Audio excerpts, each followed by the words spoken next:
everyone, and welcome to the launch of the Joy of Love collaboration and project. For those of you who don't know me, my name is Pat O'Reilly. I'm the project lead for the Joy of Love and General Manager of Pastoral Services at Catholic Care Sydney, and I'll be your moderator today. I'd like to begin by acknowledging the Aboriginal peoples of the nations on the lands that we, the panellists and I, are coming to you from. We'd like to recognise the traditional custodians of these lands, the Dharawal, Gadigal, Gurungai and Wongal people. We acknowledge all elders past, present and emerging and thank them for their stewardship. I'm pleased to see so many people joining the webinar today. Thank you for taking the time out of your busy day and joining us as we launch the Joy of Love collaboration and project. Joy of Love has been formed and developed at the instigation of Archbishop Fisher as a collaborative initiative of Catholic agencies and organisations within and beyond the Archdiocese of Sydney and was initiated in 2019. Unable to join us today, we are delighted to have the Archbishop launch the Joy of Love via the following statement from the Archbishop. We thank Archbishop Anthony in his absence. I'm delighted to have a member of one of our Joy of Love working parties and a long-time leader of and contributor to marriage and relationship formation and support in Sydney and beyond, Francine Parola, who will read the Archbishop's launch statement. Welcome and thank you, Francine. Thank you, Pat. So from the Archbishop, he writes, I am delighted for the launch of the Joy of Love, a collaboration initiated by the Archdiocese of Sydney and facilitated by Catholic Care Sydney via webinar today. Joy of Love is responding to Pope Francis's ongoing appeal for a marriage catechumenate, which seeks to improve the preparation and formation of those approaching the sacrament of marriage and their accompaniment in the years which follow. Critically, preparation for marriage cannot be left only to the immediate period of a couple's engagement. Our understanding of relationships, of marriage and family must begin much earlier in life and then continue to grow and be enriched well beyond the wedding day. Joy of Love therefore seeks to engage with people of different ages and stages of life, to deepen their awareness of the beauty of marriage and family, of the inherent gift that children are, and to ignite within them an informed and ready willingness to embrace the Christian understanding of life, marriage and family, so as to make it a personal and lived reality. But to do so requires a culture which supports and values marriage, and this comes about through prayerful and witnessing families, schools and parishes, not just from specialist agencies at wedding time or at times of crisis. Joy of Love brings together in a joint endeavour a number of dioceses, agencies, ecclesial movements, schools, universities and parishes. It provides programs, courses, resources and support for a range of people, including young children, teenagers, parents and carers, young adults and engaged and married couples. It commences with Healthy Friendship Week, the 21st to the 25th of February, where the initial focus will be with primary school children. Helping our young people to know about and to experience positive friendships and to understand why they are important is foundational for their awareness of how God intended us to relate to one another. May our loving God bless this initiative, the Joy of Love, and those at all stages of life who are enriched by it. Most Reverend Anthony Fisher, Archbishop of Sydney. Thanks to Archbishop Anthony for the introduction, and Francine, thank you for reading it in his absence. Joy of Love has taken a lifelong approach to relationships and the building, supporting and developing of these in a Catholic and gospel context and worldview. Today provides us with an opportunity to introduce and explore the framework, the elements of this, and the great work that has been invested in support of this, in skills, resources, courses, and experiences. Now, let me please introduce you to our panel of speakers today. Miss Annalise Alexander. Annalise is the Manager of Marriage and Relationship Education and Natural Fertility Services at Catholic Care Sydney. Annalise is a qualified social worker with experience working with couples and separated families. Mr. Robert Tonkley. Rob is currently the Acting Associate Director, Identity and Mission at Australian Catholic University, where he is also Senior Advisor, Policy and Projects to ACU's Vice President, Father Anthony Casamento. Rob has a background in law, employment relations and theology. He has been an active member of his parish for many years and has recently been accepted by the Archdiocese of Sydney as an aspirant for the permanent diaconate. And Miss Kathy Rizzo. Kathy is currently the family educator at St Catherine de Bore Catholic Primary School in Gaimea. In this role, Kathy nurtures welcoming school environments and builds sound, respectful relationship between school, parents, families, and the parish, keenly focused on supporting parents and families in faith formation, evangelisation, and well-being. Kathy is a qualified and experienced educator with a background in personal development, health, and physical education. Let's commence with Annalise, who has been chair of the working party focused on the engagement and marriage stage. Annalise, in 2019, Archbishop Anthony identified a challenge, a gap in the support offered to those growing into marriage and in committed lifelong relationships. Annalise, in your experience, what do you think this gap is, and how does the Joy of Love initiative begin to address this? Thanks, Pat, and thanks also for giving me the opportunity to talk about the joy of love and this stage of engaged and lifelong marriages. Naturally, when we consider how we're supporting marriages and lifelong relationships, the focus is on the young engaged couple. In the same way that we approach starting a career, we believe that prior to the wedding, we need to give the support and teach the skills required for a successful lifelong marriage. Now, this is an important part of the journey of the couple, but the research is not really convinced that relationship education at that point in a couple's life produces the long-term benefit, for example, marriage for the rest of your life.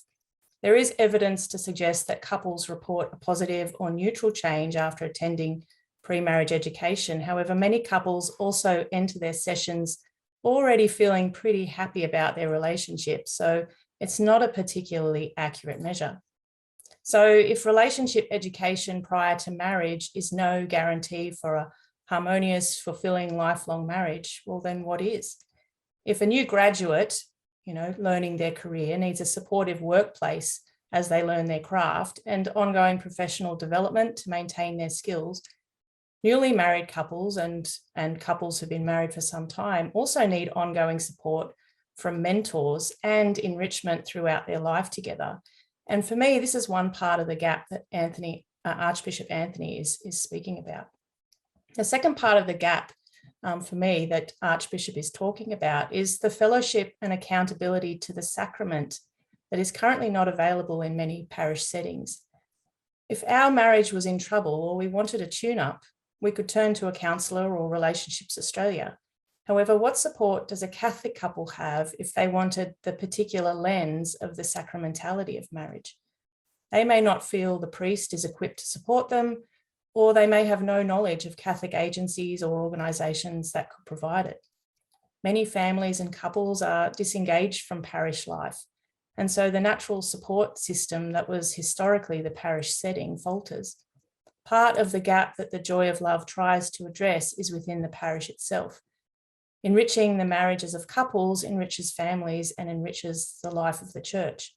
The Joy of Love recognises the amazing work that is already taking place in the pre-marriage space, but then captures all that skill, knowledge and experience and is employing it into the marriage and relationship enrichment space. The Working Party for the Engaged and Lifelong Marriages stage has proposed running already established marriage enrichment programs, Smart Loving and the Alpha program, as a way to enrich and support marriages within the parish setting. By seeking to build a culture in parishes that affirms and support marriages, the Joy of Love ensures couples will have the resources available when they are seeking to refresh their relationship. Thanks, Annalise. Reflecting on your experience in marriage and relationship education, what are the barriers that many people face in navigating the highs and lows, the joys and the challenges that the sacrament of marriage offers? Yeah, I mean, it's certainly true, and it's what we see even in our pre-marriage space. We know that commitment alone is not a guarantee of smooth sailing. For many couples, particularly the younger ones, it appears that the expectation of marriage doesn't always match the reality. Our educators often refer to couples as like deer in the headlights as you speak to them about conflict, communication, family of origin issues. These rose-coloured glasses can still survive into the first few years of marriage, and couples can be significantly shocked when they hit their first challenge. Time passes after committing to each other at the wedding ceremony, and couples are left on their own to manage their differences, human frailties, and perhaps unhelpful learnt behaviours in what can be a pressure cooker environment for couples. People change and grow while others may not. And suddenly what felt like a united front feels like two people heading in different directions. Where can couples turn to at this time, and how does it feel to turn to your spouse and say, we need help? And is this crisis point really the best time for an intervention? So accessibility, perception of the couple, and leaving issues too long are some major barriers to getting support. I've spoken to priests, friends, colleagues who are reluctant to suggest marriage enrichment to couples for fear they might be unintentionally implying the couple needs help. There is a taboo here that needs to be broken. Marriage enrichment can be part of the natural rhythms of lifelong commitment. It's not just for those in trouble, it's for all couples.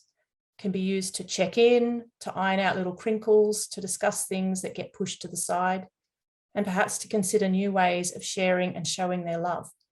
Importantly, it can also be a celebration of the couple, their achievement, and their love for each other. In sacramental marriage, the commitment is more than just to each other, but to loving each other in the same way that Christ loves us, loving with grace. As the vows say, in the good times and the bad, in sickness and in health, until death do we part. I have to add here that this does not mean the couple should endure serious issues of power, control, violence, or abuse. But in the absence of these serious relationship issues, couples can find solace and support in their faith through the hard times that are so common in marriage. Thanks, Annalise. Annalise, the Joy of Love project provides a great opportunity to integrate the best of faith and psychosocial research and expertise. For you, what are some of the most important dimensions of this initiative, and especially the website that is focused on addressing? Yeah, so for me, the most important dimension of this initiative, particularly for the engaged and lifelong marriages stages, is the pathways for couples to connect their relationship to the communion of faith. We already have robust sacramental and evidence-based psychosocial marriage preparation programs. However, the disconnect between these programs and parish life can be stark. For the important stage of engagement, the Joy of Love has developed a set of resources, for example, for priests, pastoral associates, and parishioners to utilise when considering how to support marriages. The first initiative being rolled out is that of the Engaged Blessing, where couples are invited to the community by participating in a blessing of their relationship within the Mass. By empowering and resourcing parish communities to develop a culture of marriage, the Joy of Love is filling a gap and doing the work that may have been too much for any individual parish to do on their own. With the resources and programs available as part of the Joy of Love, couples will be given the best of evidence-based relationship education, as well as a deeper understanding of the sacramentality of marriage and greater opportunities to connect their relationship to their faith community. Thank you, Annalise. Let's move now to hear from Rob, a member of the Working Party focused on the post-school and young adult stage. Rob, navigating post-school and young adult life presents many blessings and opportunities, decisions and challenges. In your experience, Rob, what are the three most significant opportunities or challenges this time of life presents for many? Thanks, Pat. I think for those just completing school and entering into the phase of young adulthood, the opportunities and challenges are clearly immense.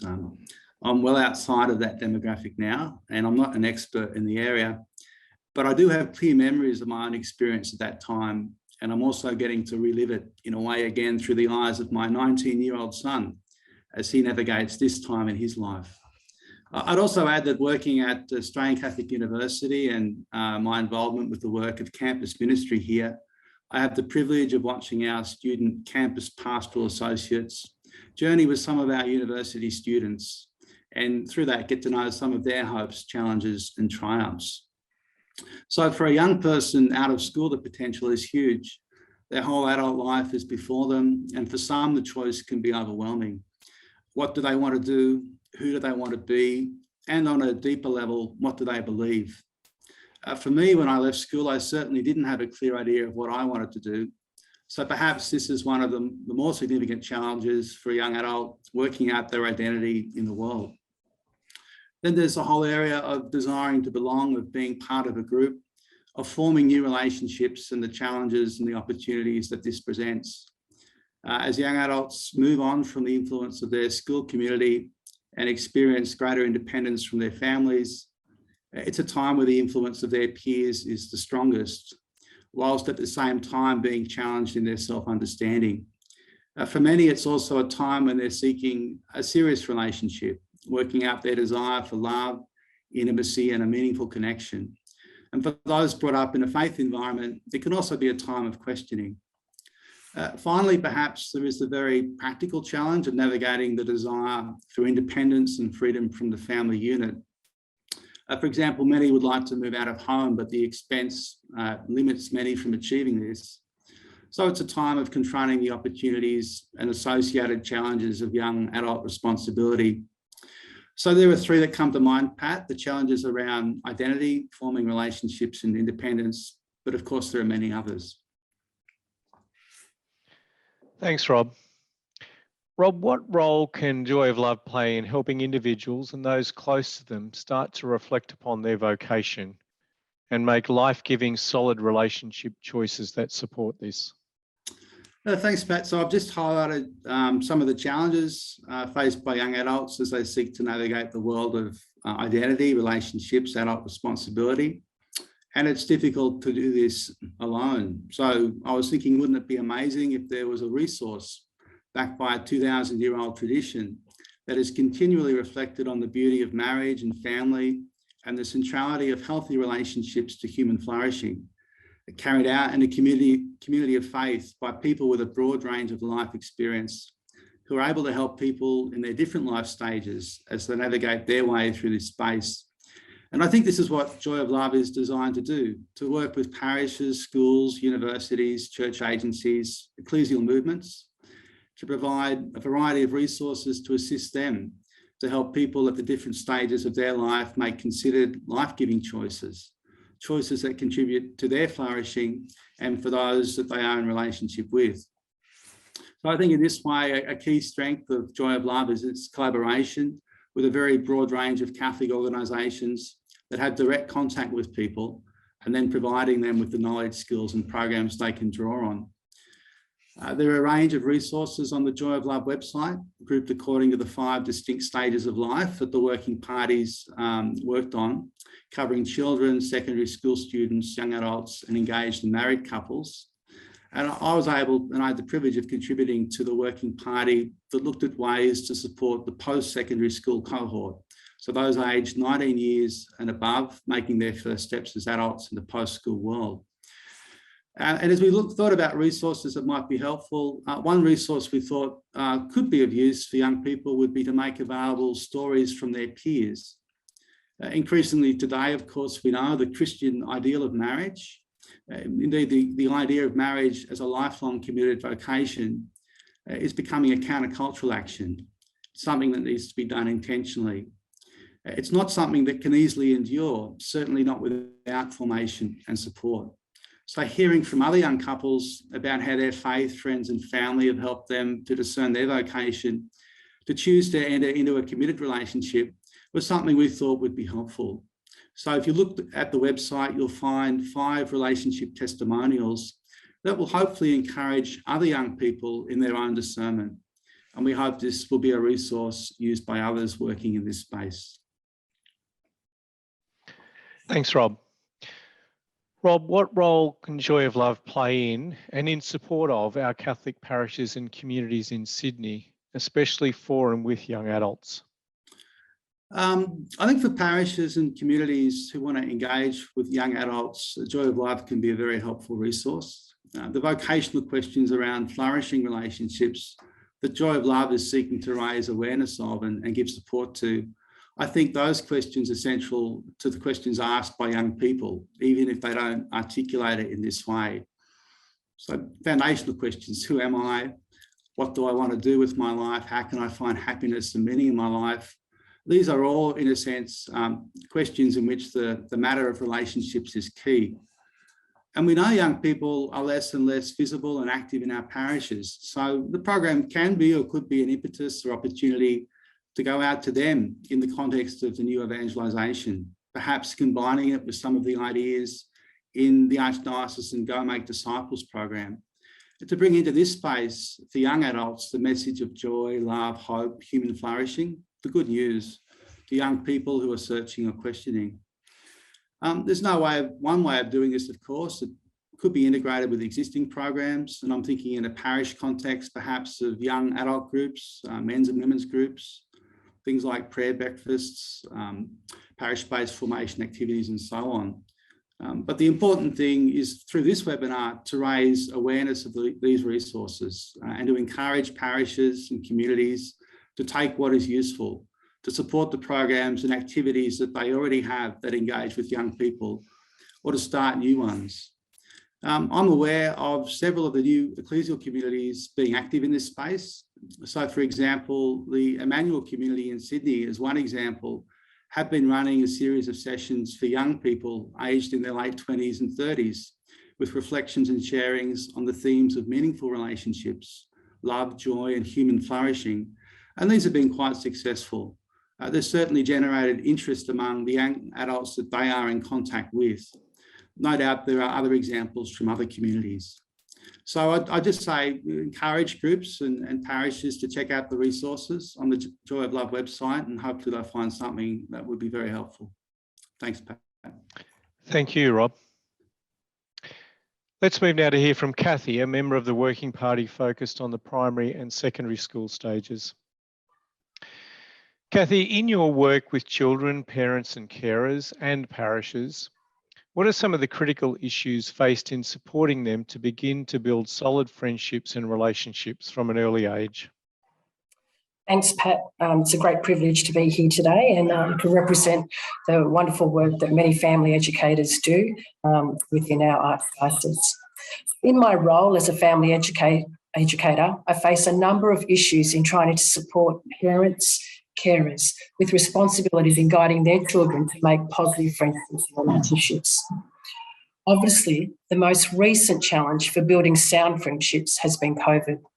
Remote learning, not being able to attend Mass, children not being able to freely socialise with extended families and friends has caused a strong disconnect between families and friends and families.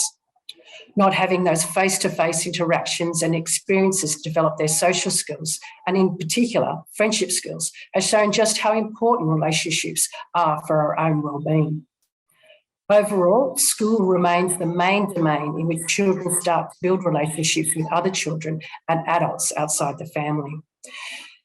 This can sometimes be difficult for parents to navigate, as they no longer are choosing who their child socialises with, like they did prior to school. In my role as family educator, I provide opportunities to build and maintain strong sense of community in which parents and children interact and build friendships in a welcoming space. When a safe school and parish environment is provided for children and families, positive relationship skills, beginning with respect and dignity for all, becomes a culture. Everyone needs to be respected and inclusive of everyone they meet.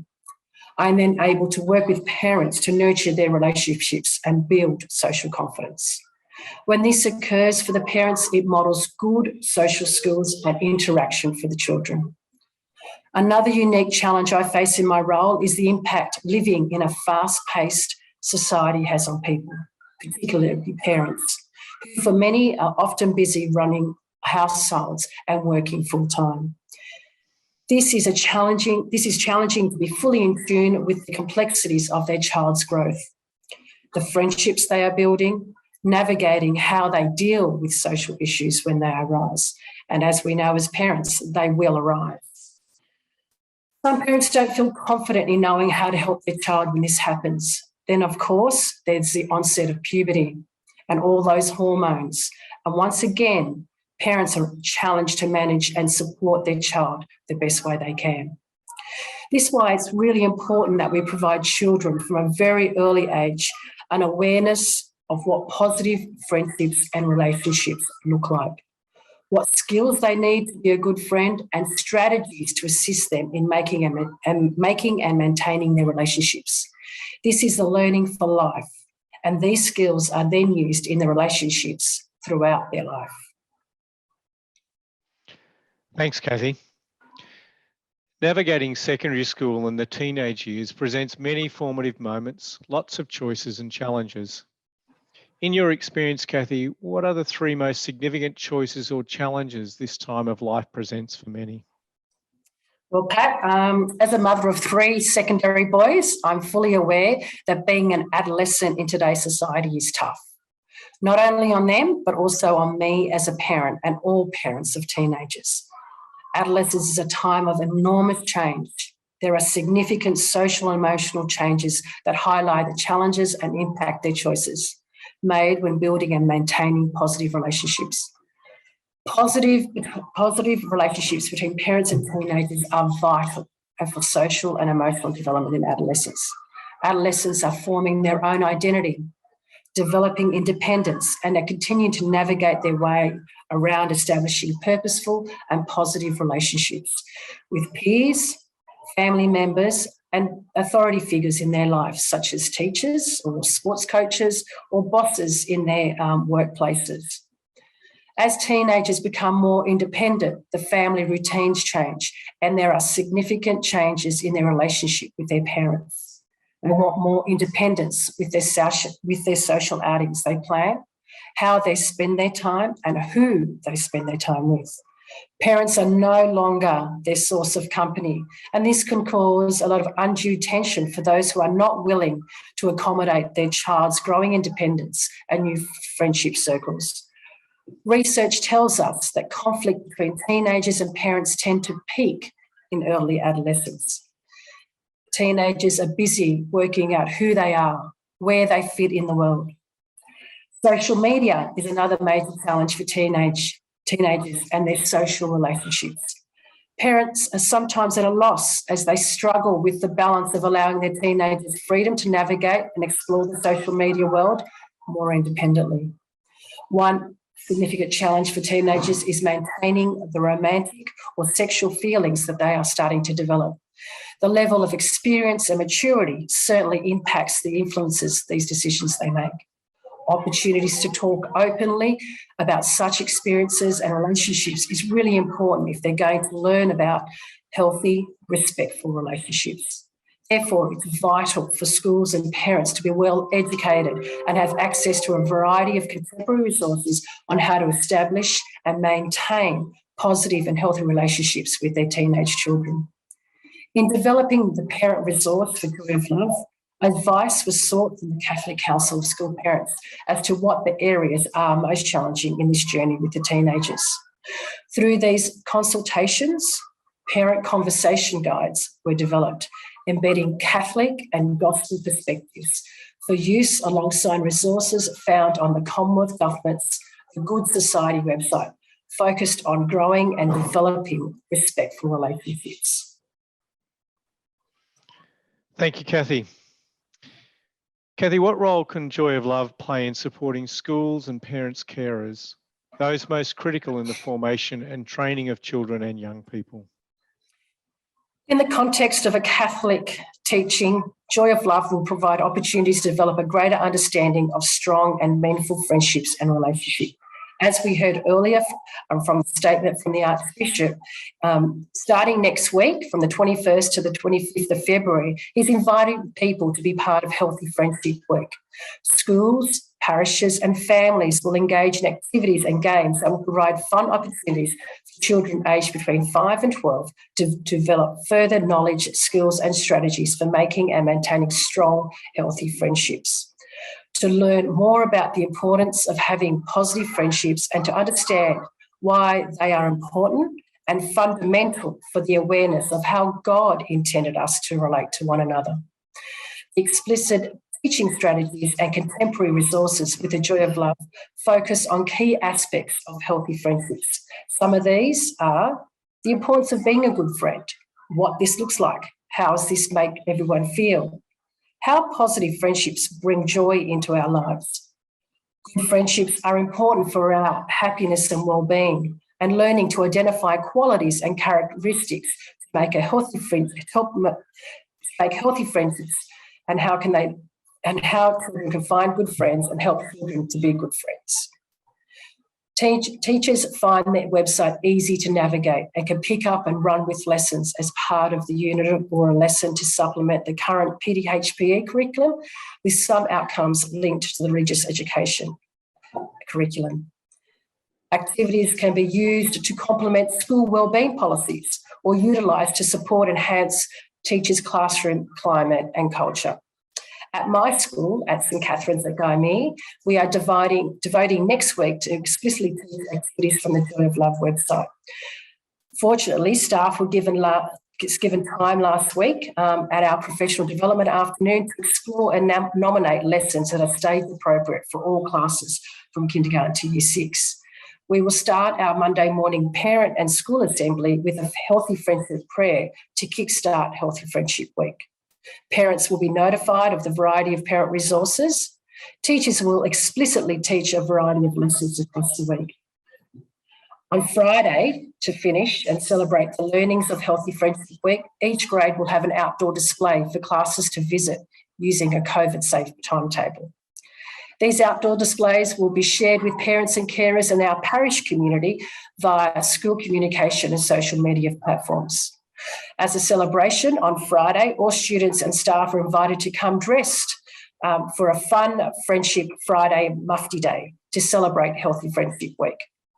The Joy of Love website has parent resources with useful sites to help parents and carers support their child and build and maintaining healthy friendships. These are both, of course, for primary and in secondary settings. Parents and carers will find the activities of Joy of Love website supporting and will be comfortably able to openly start positive conversations with their children about the importance of maintaining strong relationships in the family context. In a parish environment, the resources created and curated would lend themselves to a broad range of contexts. To the diversity of the input from the Archdiocesan catechists have assisted in making the resources relevant and accessible. So therefore, the suite of Joy of Love resources will make a significant contribution to the success of schools, parishes, and parents and carers, information and training of children and young people. Thank you, Kathy, Rob, and Annalise for your detailed and thoughtful insights and responses.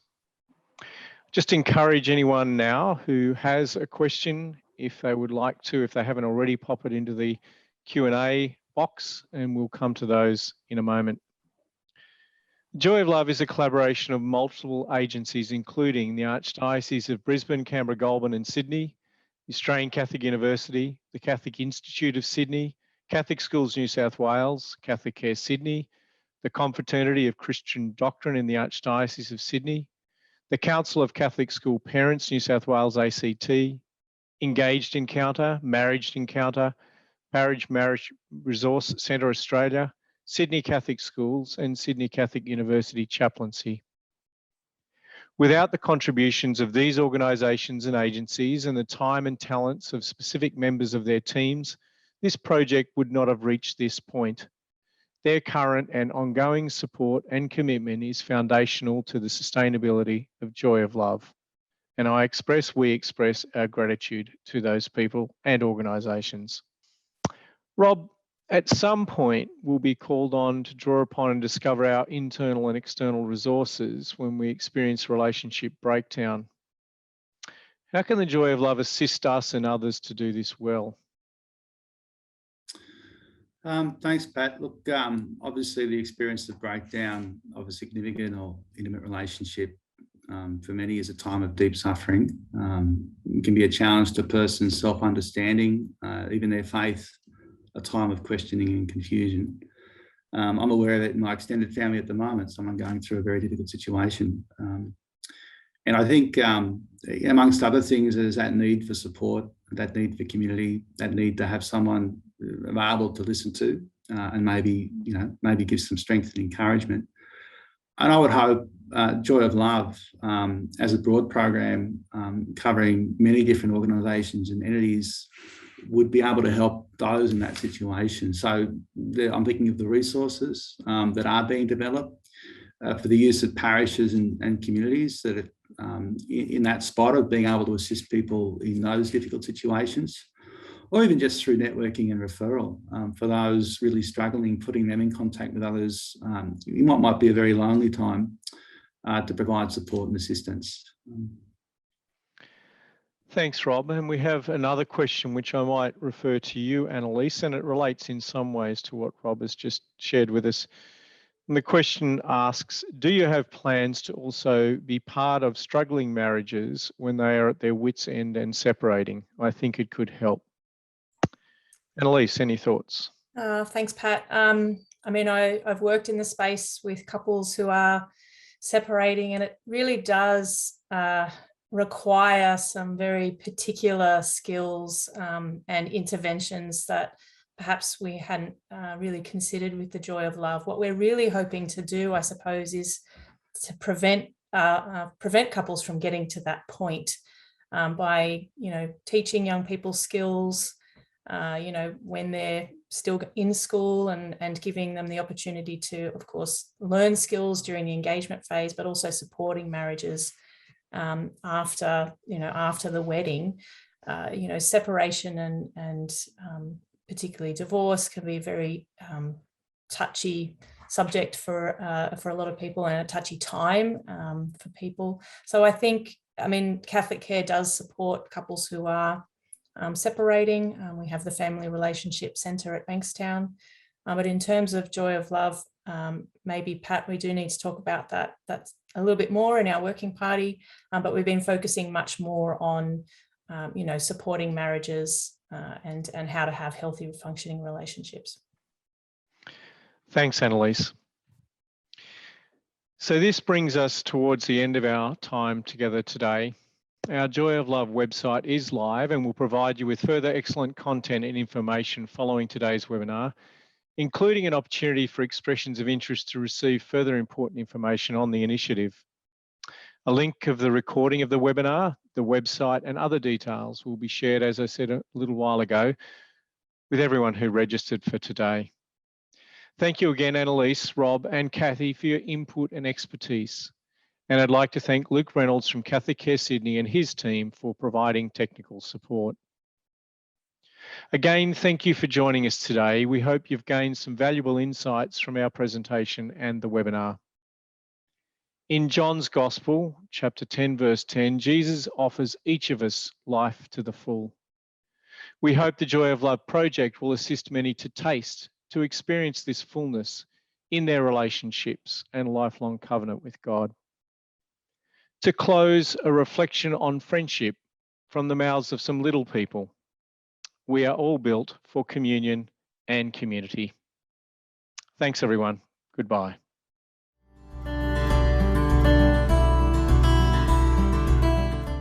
A good friend is someone that's kind to you and helpful to you.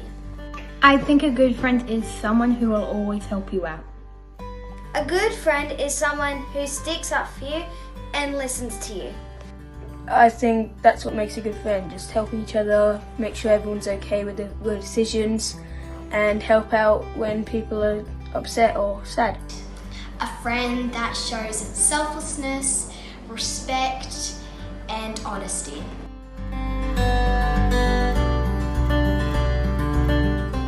Someone who is a good friend helps you when you need it and then gives you advice on what to do. That you don't be mean to the person that you're friends with, and you help them when they're hurt. The most important thing about being a good friend is to make each other laugh when you're feeling sad or down. Someone that forgives someone when they make a mistake.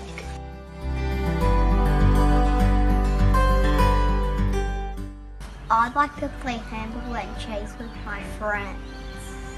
I like to play Barbies and school teachers with my friends. I play game at the park and on the PS4 sometimes, so yeah. Play games with them. I like to talk about footy with my friends.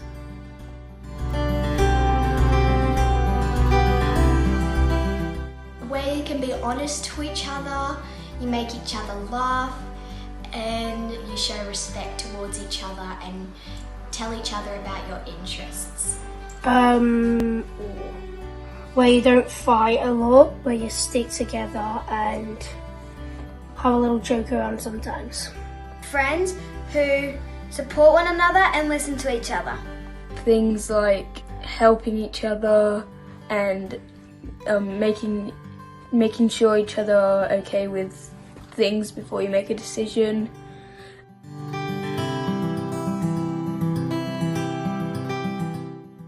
I think I'm a really good friend because I have a really kind heart. Yes, I think I'm a good friend because I'm kind, and when someone else is left out, I let them join it. Yes, I think I'm a good friend because I make sure no one's left out. I help people out when they don't have much friends. I be their friend.